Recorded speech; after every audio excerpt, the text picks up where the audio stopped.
আজকে গেলাম কি সকালে উঠিও বাজারটা গিয়েও বাজারও গিয়া দেখি টাটকা কলমি শাক, তো কলমি শাকটা আনি নিলাম। ওই দোকান তোর তাজা কলমি শাক আর বেগুন আনলাম।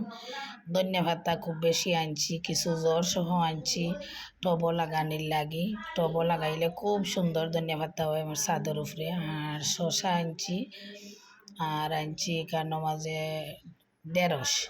ঢেঁড়সটা বেশি অত টাটকা ঢেঁড়স নাই, এরপরেও ডিগা আছে দেখি আনিয়েছি। ঢেঁড়স ভাজি খাইলে আমার যে ভালো লাগে।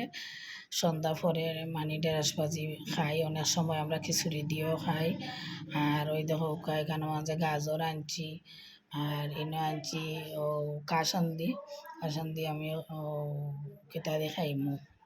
ওই দেখো সফরি আনছি, সফরি দিয়া কাসন্দি দিয়া সন্ধ্যা পরে আমার ফুয়ারে কইছি যে চাটনি করবার লাগে, অনেক মজার চাটনি করে, তো তারে এখান গছাইয়া দিলাইছি।